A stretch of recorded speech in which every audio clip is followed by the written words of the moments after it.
Hello, everyone. This is your host, Elijah Desmond. Welcome to Closing the Deal.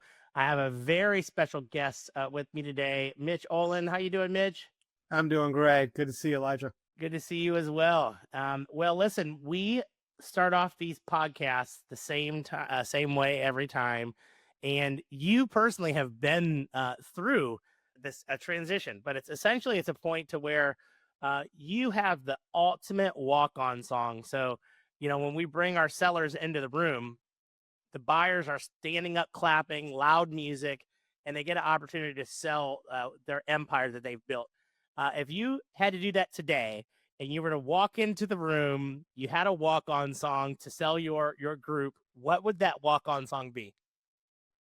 Well, I've always liked the song "Don't Stop Believing" by Journey. I think that it's pretty reflective of the journey that I've gone through. I mean, coincidentally, it's the same name as the band, but it's been a dare to dream and believe in what you're doing, and nothing stops a determined, committed person. And you can power through obstacles if you work as a team. So I believe that it's really well encompassed and encapsulated in that song. That's awesome. And now that you're on stage, since we just gave you your walk on stage, Yeah. let me go ahead and give the audience a little bio on you. But first off, the topic is how to understand upside potential, understanding the value of your practice more than just the numbers. So Mitch Olin has been in the dental industry for 42 years. In 1994, Mitch and his partner started Dental Care Alliance, also known as DCA, now one of the largest DSOs in the entire country with over 400 locations in 23 years. DCA is a fully integrated, non branded, multi specialty platform. At DCA, Mitch was the COO for 18 years and the CEO for 6 years and board member for an additional 6 years. Currently, Mitch sits on the board of 6 companies, primarily in the dental space. He enjoys spending time with his wife and two adult children. Mitch is a proud graduate of the Kelly School of Business at Indiana University. Now, welcome to the stage. Hey, don't stop believing. That's right. Uh, yeah. Thanks, Elijah. Yes, absolutely. So, great to have you. I'd love to hear your journey. From leading the country's largest manufacturer and marketer of orthodontic appliances to building a DSO for 30 years. I'd love to hear the journey. Yeah. Well, actually, I wasn't leading the manufacturer of orthodontic appliances. I started there as a sales rep coming out of college in 1980. And my journey there was basically had a successful sales career, moved into administration, ran a couple of internal departments within the company for a few years, got a taste of having direct reports and building a team and a support function for the company in customer service and accounts processing and internal administration. And then went back out to the field, got promoted into overseeing a fifth of North America from a sales standpoint. And I did that for another few years before leaving the industry to start a family and minimize my travel. And I did that in 1990. So I was at the Ormco, which was the at the time was really a startup. My first year at the company, we did about 19 million in revenue in 1979, 1980. And now it's a multi-billion-dollar, internationally known, largest manufacturer of appliances in the orthodontic space. So I was there during early years and was able to be part of a growing, thriving, exciting environment. Um, Left there because I was traveling a lot. My wife wanted me to stay home a little bit more, and I wanted to stay home a little bit more as we started a family. So I moved into home infusion therapy space for a few years, working for a company called Caremark, which everybody must probably knows now is Caremark CVS. Started that and ran the Ohio market for them, and then ultimately was recruited away by another gentleman that was with the company that moved into a franchiser of home infusion therapy businesses, and I went with him, and we built the largest home infusion therapy business outside of the big corporate owned ones. It was a public trade company called Option Care, and we were franchising to pharmacists. Had about 350 locations across the country. Did that for a couple of years, and then my buddy from college, who went on to dental school, called me up and said, "Hey, I've got this idea. And with your background in running different businesses, as well as your knowledge and understanding of the dental space, I've got this idea. Look, there's a lot of dentists out here that really don't know how to run their business. And they have a need for, for some, business support, business consulting. So we actually started a consulting business with the expectation of starting to maybe um, buy or affiliate with practices from sellers that were looking to just monetize their equity and transition into retirement. So we did that gradually. We had a really good business, and then we had it just sort of took its own life and continued to grow. And we grew very much based on our cash flow. We decided to get out of the consulting end and to grow the business from a partnership owner operator standpoint, and started doing that slowly and gradually, selecting doctors that some now were looking to stay on, didn't want to manage their business. Others were looking to retire out. This was back in the 90s before the term DSO was even coined. We were basically a practice management company with a transition plan for sellers. And we did that for a few more years. And in 1997, I don't know if many people know this, but there was a little bit of a gold rush amongst the small practice management companies that were out there. And they were all relatively small by today's standards. And this was during the dot-com boom. And actually, 7 small DSOs or practice management companies went public. We were one of them. We had all of $15 million in revenue at the time. Went public. Then there was just crazy valuations back then, and raised a lot of money, and put it in the bank. And now we had to go start aggressively buying on and bolting on to our business. And that sort of was the first phase of an accelerant that came into the play, where we weren't using our own money to grow the company. And we did that, like I said, $15 million business. Over the next 2 years, we grew it to about a $80 million business, so extremely rapid growth, and we outgrew our infrastructure. So when we talk a little bit here about some maybe DSOs in general, I mean, the infrastructure that's needed to support a growing organization, a thriving organization. I lived it, in a very difficult fashion. We outstripped our infrastructure because we grew so rapidly through acquisition and affiliation. And we partnered with another public company out of California called Gentle Dental to create a holding company called Interdent, which still exists today. Interdent is probably 12th to 15th largest DSO out there. Still exists today, and that was in '99, 2 years after we went public. Grew that nicely till and then in 2001 the stock market crashed, and we decided the stock was not worth as much as we would like it to be, and the Interdent merger, if you will, was not working as effectively as we'd like it to be. And we can go into a whole another half an hour discussion as to why that happened. But we ended up, we being my partner and I and our CFO at the time, so the three of us bought back Dental Care Alliance from Interdent, because we were a wholly owned subsidiary, the East Coast subsidiary. We bought it back in 2001. It was about $100 million business by then, and bought it back through a management buyout. And then grew it nicely for the next 12 years under a private environment, just some bank loans and some investors. And then in 2012, we took the company and took it to market and sold to private equity back what is now 13 years ago. So relatively early on in the private equity involvement in the space. We recapitalized the company in 2015 and recapitalized it again in 2022. I stepped aside from the day-to-day operation in 2017, 18 timeframe, stayed on the board for a while. And that's, it's led me to a retirement, which I thought I wanted. I did that for about a year and a half. And then, as my wife put it, I flunked retirement. I couldn't sit around and do nothing. I still felt I had something to give back. And I started answering the phone from some of my private equity colleagues and friends. And now here we are at the point where I sit on the board of a number of healthcare related private equity backed firms, multi physician practice management businesses, primarily in dentistry. So that's my story. That's awesome. And so if I heard you correctly, 2015 is when you sold to private equity after you were at around 100 million in revenue. It was actually 2012 we sold to private equity. Okay. We resold in 2015. So we had a 3-year hold with the first private equity firm. Second private equity firms, came in 3 years later. That's awesome. Can you, if you're sellers listening, how can a seller, if you could tell the sellers, effectively present the growth potential of their practice to attract buyers? And what do buyers typically look for when evaluating the potential of a dental practice?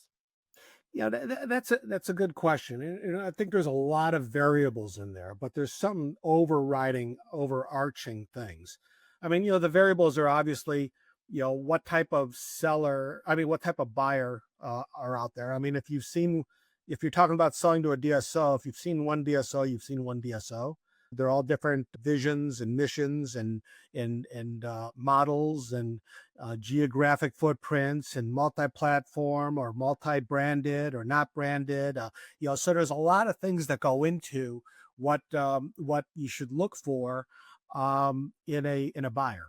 But I think the buyers in general, they look for a business that is a practice that has got capacity. They're going to dig deep into the payer mix. They're going to dig deep into the procedure mix. What is going out the door that I can hold on to, and I can bring in a specialist or help train generalists to hold on to more of that business. They're going to look at location. They're going to look at how it fits into their map, if you will. So there's a number of things that a buyer is going to look at, and what you don't want to do as a seller is, they're not all created equal. Not all buyers are created equal. Not all sellers are created equal. But they're going to look at those things generally. Capacity, payer mix, procedure mix, and location. Got it. And when you say capacity, I understand what you're saying, but if you could tell our listeners specifically when you say capacity, what are you referring to? Days, operatories, hours? Yes, all the above. I mean, look, if I've got a three operatory practice, and I'm working 5 days a week, and there's no room for a second dentist. There's no room for a second hygienist. And if I'm already working full time, I'm taking up those operatories. What's the upside? I mean, it's a buyer. The one of the challenges out there today, and there's been a lot of money flowing into the dental space, and I can't honestly say that it's all smart money. Some of it was just consolidation play. Where they came in and tried to package up a bunch of practices, put a bow on it, and sell it to the next guy or gal. And some of them are true operationally oriented, efficiency oriented buyers. I think that the business that some of these companies would just buy a practice of any type and put it together, it makes no sense. You have to look at what's going to help grow things organically. How can I grow this practice? If it's doing $1 million a year, how do I get to 1.2 million? How do I get to 1.4 million? Is there enough room to get it to 1.4 million? Is there space to see more patients, more operatories? Are there hours that are going unfilled? How heavy is the schedule now? How many hours am I dark or closed? Those are the type of things that a buyer is going to look at. What are the most effective ways for dentists to present their practice to showcase its full value and potential? I think it's a lot of the same as we just touched on. First off, you have to make sure that you have a practice that is aligned with your vision and mission and strategy. The seller's goals and the buyer's goals have to align post deal. Otherwise, you're in for a rude awakening on one side or the other or both. And so, you really have to feel comfortable with who you're marrying, because that's what it is. It's a marriage. But in order to a dentist to present their practice, to showcase its full value and potential, they need to be forthcoming on what their weak points are. What can this DSO help me with? Am I not good at closing treatment? Am I not good at filling my book? Am I not good at doing a broader scope of dentistry? Am I sending too much work out the door?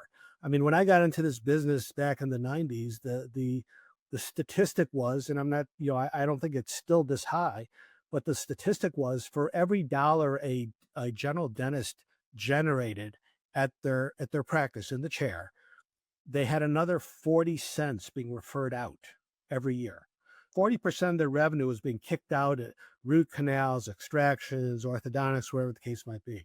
I think that number has come down some just because more general dentists are doing more specialty work today, but there's still a large number. And that's what a DSO is going to look at. They're going to look at what's going out the door. What is already coming into my practice that I should be holding on to, or their practice that they should be holding on to.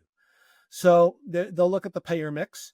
What do the contracts look like?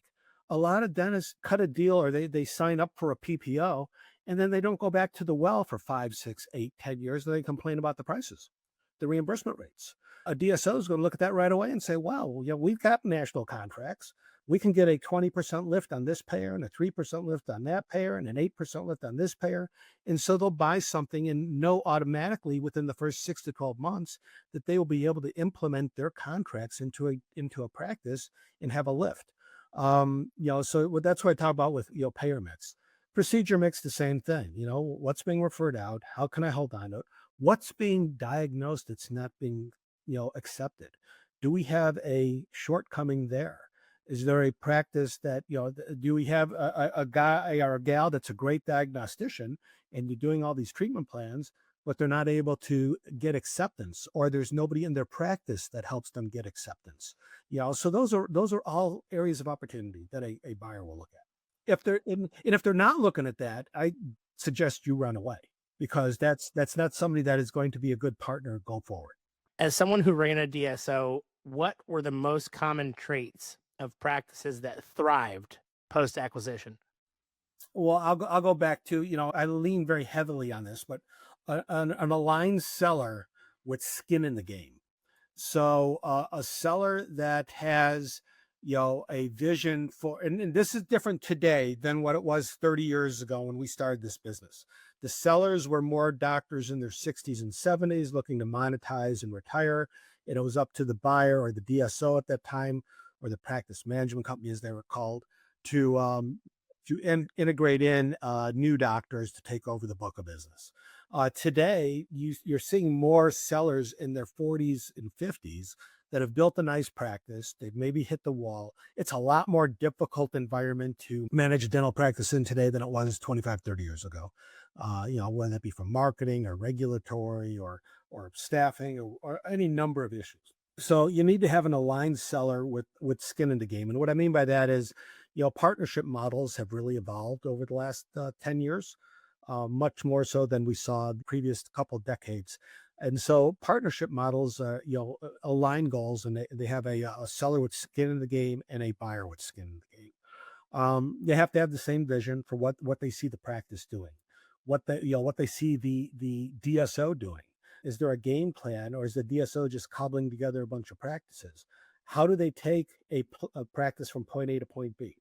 There's got to be a commitment from the seller to grow and learn. All right. If they're showing up and thinking, they're the best thing since sliced bread, and there's nothing you could teach me. There's no way I can be any better. I just want to get some money out of the practice.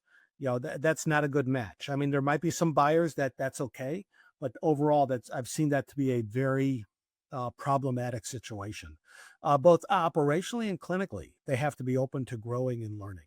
There should be nobody out there that doesn't think that they can become better at what they do, more efficient at what they do, more productive at what they do, and deliver a better result for the patient. I mean, if you think that you're the cat's meow and you've got everything covered, I think you're just fooling yourself, because, change happens. And if you're not continually evolving and changing, you're going to be left behind. So, I think that, you look at a practice and you want to look for great team dynamics. You want to look for low turnover. Turnover kills a practice. If there's a lot of practice turnover, then there's something under the hood that needs to be looked at more closely by a buyer. So team dynamics are very important, and you want to have a great transition with that team to make sure that you don't lose your key players there. A seller really needs to be open to change. And let me rephrase that. They need to be open to evolution. Okay. So I change is a word that freaks people out. I don't want to change. And you get these buyers that come in and say, we're not going to change anything. And, we're going to buy you and you just keep on doing what you're doing. That's nonsense. Okay. The reality is, if you don't do something, if you don't sell your practice, you still have to change. But let's call it evolution. You have to evolve. There's new technology, there's new competition, there's new regulations. You have to stay ahead of that. And you have to be able to evolve with it. What I used to tell sellers is, look, this isn't a, it's not a revolution, it's an evolution. And would you rather evolve with a partner that has a much broader base of knowledge in the space than you do, because they're dealing with 10, 50, 100, 500 practices, 1,000 practices, depending on the buyer? They could see around corners that you have no idea exist because they've lived it. So, but if you think that you're not, that nothing's going to change, you're only kidding yourself, because whether you're with a DSO or you're not, things are going to change. They're going to evolve. What are the most common mistakes that dentists make when preparing to sell their practice? Well, I think the first is thinking that nothing's going to change. They think that there are these great valuations and that they're going to just be able to come and get a big check and keep on doing what they're doing for the next 5, 10, 15 years, and everything's going to be hunky dory. If you don't go in with an open mindset, you're going to be in for a big surprise.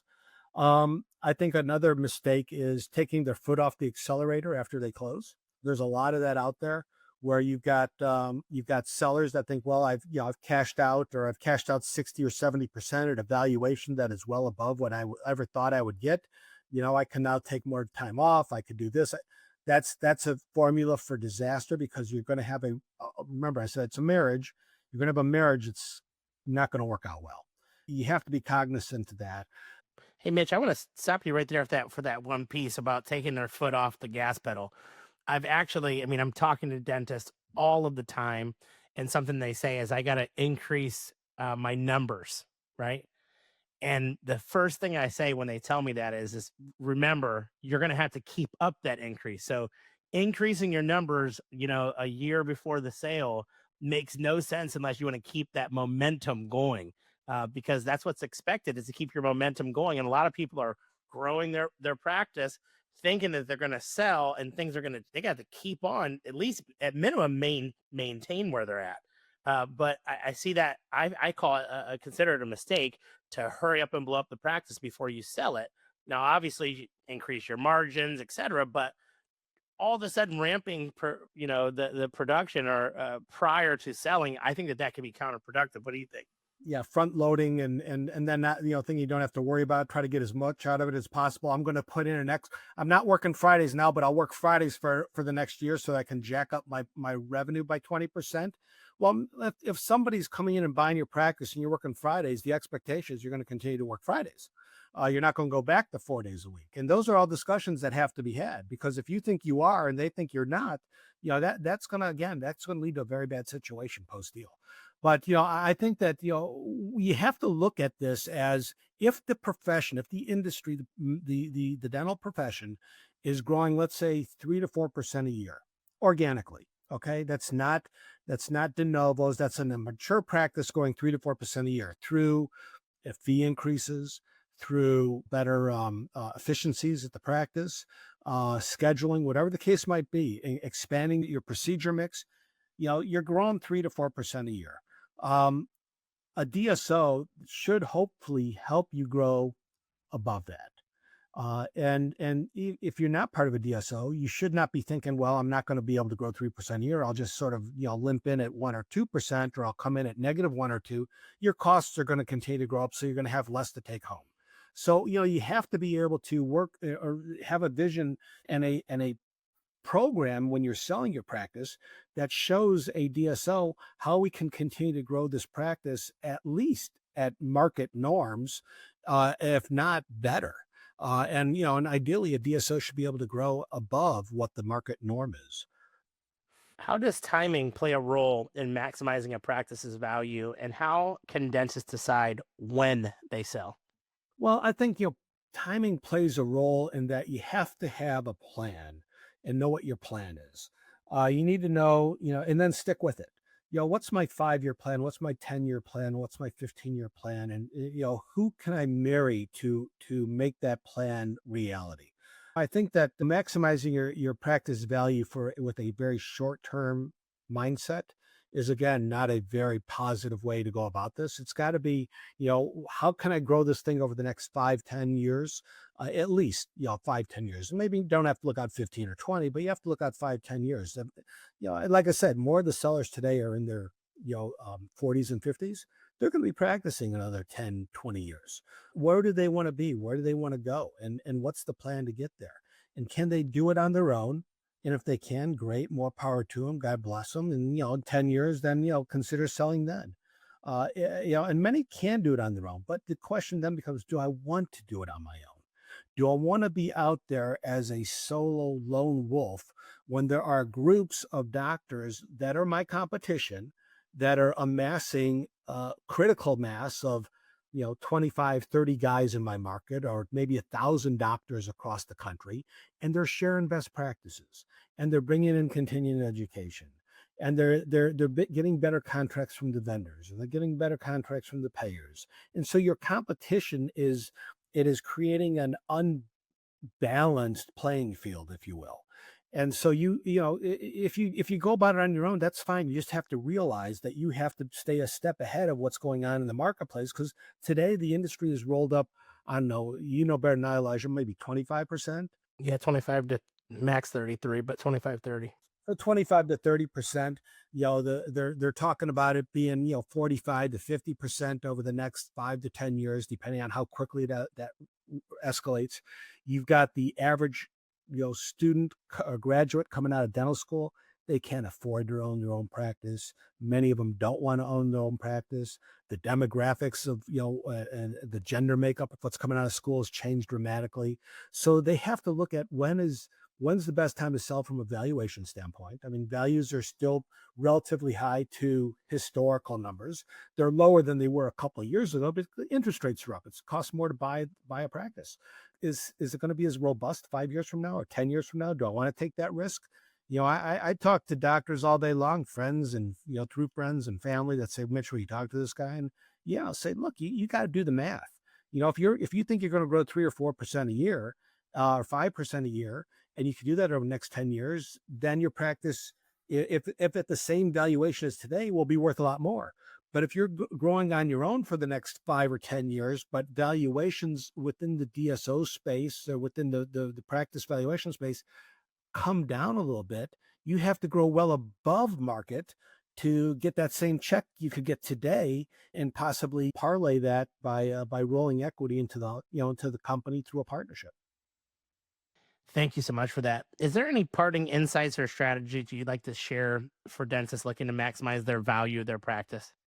Well, I'd say, yeah, stay current, stay updated with technology innovation, keep your office fresh. There's so many docs too. I think that there's a mindset out there, Elijah, as you talked about, the guy that says, well, I want to sell in the next year. I'm just going to juice up my revenue. There's also the guy that says, well, I'm going to sell in the next 5 years. I'm not going to invest in this place. All right. So a smart buyer can read through both of those situations, and they're going to be able to come in and say, hey, look, you need $150,000 of capital expenditures. And so we've got to factor that into our purchase price. So if you're not sprucing it up, it's going to hit you at some point. It's just, is it going to be in your valuation, or maybe it's going to be in your competitiveness? You're not as, you don't bring in some of the technology you should bring in. Bring something of value to the group, to the DSO, that differentiates your practice. That's going to make it maybe a leader within the organization. What does that mean? It's going to be different from practice to practice, from individual to individual. Understand each buyer, as they are all different. When you get into the nitty gritty, you start comparing offers. You also have to look at track records. You have to look at the structure of the DSO. You have to look at the leadership team, which is extremely important. Does the DSO have a revolving turnstile in the C-suite, in the field management? This is a very much a relationship driven business. You build relationships on trust, on respect. You work with people you want to work with, that have a good track record.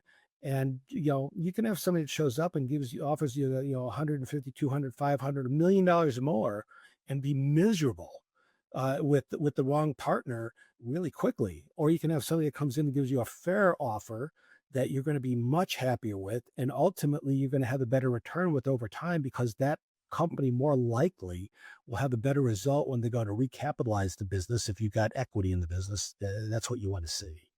Awesome. Well, thank you so much, Mitch.